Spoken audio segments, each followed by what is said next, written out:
एक घने और बड़े जंगल के पास मौजूद एक गांव में रंगैया नामक एक आदमी रहता था। उसका घर उसी जंगल के पास में था। उस घर में वो अपने बीवी और बच्चे के साथ रहता था। रंगैया उसी जंगल में पेड़ों को काटकर उन लकड़ियों को बाजार में बेचकर कमाए हुए पैसों से उसका जीवन चलाता था। ऐसे ही एक दिन लकड़ी काटकर उसको बेचकर आए हुए पैसों को घर ले आता है रंगैया। उसे देख उसकी पत्नी रत्नम्मा ऐसे कहती है, सारी जीवन ऐसे ही काटनी है क्या, लकड़ों को काटते हुए? अब क्या हो गया? क्या हो गया? ज्यादा पैसा कमाना नहीं है तुमको, अपने बेटे को पढ़ाना नहीं है, घर नहीं खरीदना है, हमेशा इसी घर में रहते हुए उन्हीं लकड़ियों को काट कर उन्हें बेचकर जीना है क्या? ऐसे कहती है। जब देखो बस पैसों का ही चर्चा, और कुछ सोचती भी नहीं हो क्या तुम? हाँ, मुझसे पूछना है कि और कोई सोच नहीं है, पर आपका तो सोच नहीं बदल रहा। इसके बाद रंगैया उसकी बातों को सुन नहीं पाता है, इसलिए वो चुपचाप वहाँ से चले जाता है। उस रात को रंगैया अपने घर की खिड़की से बाहर देखते रहता है। दूर में उसे एक छोटी सी रोशनी दिखाई देती है और वो ये भी देखता है कि कई सारे गाड़ियाँ बाहर से जंगल की ओर और जंगल से बाहर की ओर जाते रहते हैं। मैं तो हर रोज इसी जंगल में काम करता हूँ। मैंने आज तक लकड़ियाँ काटते हुए किसी को आते या जाते नहीं देखा है, ना ही सुना है। लेकिन हर रोज रात के समय में यहाँ गाड़ियाँ आती जाती रहती है।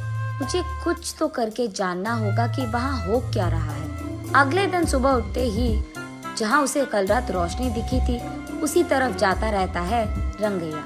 वहाँ उसे झाड़ियों के बीच एक गुफा दिखाई देती है। उस गुफा में वो डरते डरते जाता है।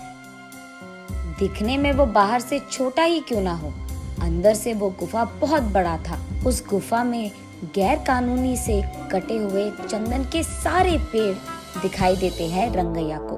उन सारे पेड़ को देख रंगैया को सारा विषय समझ आता है। अच्छा, तो बात ये है कि चोरी से इन चंदन के पेड़ों को यहाँ छुपाकर इन्हें रात के समय में यहाँ से बाहर निकालकर बेच रहे हैं पैसों के लिए। वो उसके चारों ओर देखने लगता है। तब उसे अचानक किसी के पास आने के आवाज सुनाई देती है। तुरंत वो एक चंदन के बड़े पेड़ों के पीछे छिप जाता है। कुछ देर बाद घर जाने की कोशिश में वो उठने के लिए सहारा के लिए नीचे मौजूद पत्थर पे हाथ रख के अपने आप को उठाने की कोशिश करता है। बस पत्थर अंदर गिर जाता है और वहाँ एक छोटा सा दरवाजा खुलता है। रंगैया उस द्वार के अंदर मौजूद सीढ़ियों से नीचे गिर जाता है। तब उसे समझ आता है कि ये गुफा उस गुफा के अंदर है। तब वो देखता है कि उस गुफा में कहीं ऊपर से थोड़ी सी रोशनी आ रही थी। चारों ओर अंधेरा था, लेकिन वो रोशनी जिस दिशा में गिर रहा था वहाँ बैंगन का छोटा सा एक पौधा था। उस पे लंबे और बड़े अच्छे बैंगन फूले हुए थे। तब रंगैया सोचता है कि शायद बारिश या हवा के कारण बैंगन का बीज यहाँ गिर गया होता, इसीलिए यहाँ पे बैंगन का पौधा मौजूद है। चलो कोई नहीं, बैंगन तो बहुत अच्छे दिख रहे हैं, आज अगर इन्हें घर ले जाऊंगा तो आज का खाना तो हो जाएगा। ये फैसला करके वो उस पौधे से एक बैंगन को तोड़ता है। बस रंगैया के हाथ में जैसे ही वो बैंगन आता है, वो सोने का बैंगन बन जाता है। रंगैया आश्चर्यचकित होकर दंग रह जाता है। वो उस सोने के बैंगन को अपने हाथों में लेकर उसे जांचने की कोशिश करता है और तुरंत वो सोचता है कि उसी पौधे से एक और बैंगन ले ले, लेकिन उससे पहले ही उस पौधे पे मौजूद सारे बैंगन गायब हो जाते हैं। रंगैया बहुत निराश होता है। चलो कम से कम एक तो बैंगन मिल गया, अगर ये मैं मार्केट में बेचूंगा तो बहुत सारे पैसे मिल जाएंगे, तब मुझे कई दिनों तक कुछ भी काम करने की कोई जरूरत नहीं होगी। ये फैसला करके उस गुफा के सीढ़ियाँ चढ़कर वो बाहर की गुफे की ओर आता है। रंगैया जैसे ही बाहर आता है, वो दरवाजा अपने आप बंद हो जाता है। उस गुफा से बाहर आते ही चोरी चोरी छुपकर वो अपने बीवी के पास जाकर इस सोने के बैंगन को दिखाता है। उस सोने के बैंगन को देख रत्नम्मा तुरंत बेहोश होकर नीचे गिर जाती है। कुछ देर बाद होश आता है। तब रत्नम्मा, बाप रे, सोने का बैंगन कहाँ से लेकर आए आप? ये कहाँ मिला आपको? उससे तुम्हारा क्या मतलब? हमेशा पैसों के पीछे पड़ी रहती है ना। ये लो, ये सोने का बैंगन लो और इससे जो करना है तुम कर लो। अरे पहले आप ये तो बताओ कि ये आप लाए कहाँ से? कहीं आपने कुछ चोरी वोरी तो नहीं किया ना? ऐसे रत्तम्मा एक के बाद एक उसे प्रश्न पूछते ही गई और कोई चारा ना होने के कारण रंगैया जो कुछ भी हुआ रत्तम्मा को बताता है। तो फिर आपको वही रहना था ना, कुछ देर बाद अगर और बैंगन आ गए तो उसको भी लेकर आते। आपकी जल्दबाजी से ना मैं तो मर रही हूँ।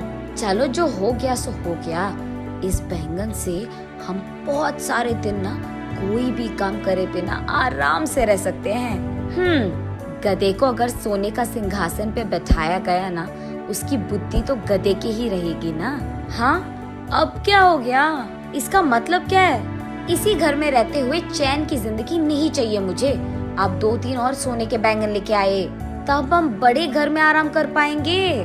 देख, हमें नहीं पता कि उस पौधे पे वापस सोने के बैंगन आएंगे कि नहीं, और इतना ही नहीं, उस गुफा में जाना बहुत बहुत मुश्किल है और घातक भी।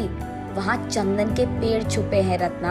अगर मैं पकड़ा गया ना, मेरा लाश तक नहीं मिलेगा तुझे। अब इस सब की क्या जरूरत है, जितना है उतने में खुश रहेंगे, कहता है रंगैया। तुम मर्द हो भी? वहाँ के चंदन के पेड़ों के बारे में जाकर पुलिस को बता दो। वहाँ के चोरों को वो खुद लेकर जाएंगे और चंदन पेड़ भी खाली कर देंगे। तब गुफा पूरा खाली हो जाएगा। यहाँ तुम्हारे अलावा किसी को भी नहीं पता कि उस गुफा में एक और गुफा छुपा है। इसीलिए जब चाहो तब तुम उस गुफा में आ सकते हो और जा सकते हो। वैसे ही अगर उस बैंगन के पौधे पे और बैंगन उग गए तो उसको भी लेकर आ सकते हो आप। इसको ये सोच आया पर मुझे तो नहीं आया, पता नहीं क्यों। ऐसे रंगैया अपने मन में सोचता है। ठीक है, वो सब मैं देख लूंगा। तुम फिलहाल इस सोने के बैंगन को बाजार लेकर इसे बेचकर पैसे लेकर घर आओ।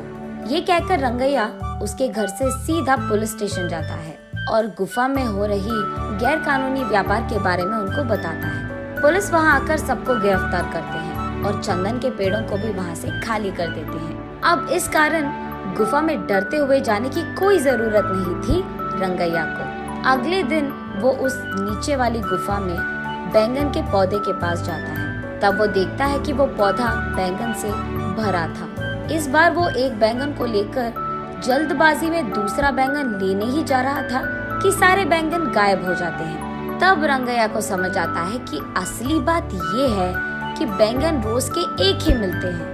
ऐसे वो उस दिन के लिए एक सोने का बैंगन लेके घर चले जाता है। तब रत्तम्मा उन सोने के बैंगन को बेचकर आए हुए पैसों से एक बड़ा बंगला खरीदती है। तब से जब भी रंगैया को पैसों की जरूरत थी, वो उस गुफा में जाकर बैंगन लेकर उसे बेचकर आए हुए पैसों से खुशी से रहता था। जल्द ही रंगैया और रत्तम्मा उस गांव के ही जमींदार बन जाते हैं और खुशी से जीते हैं।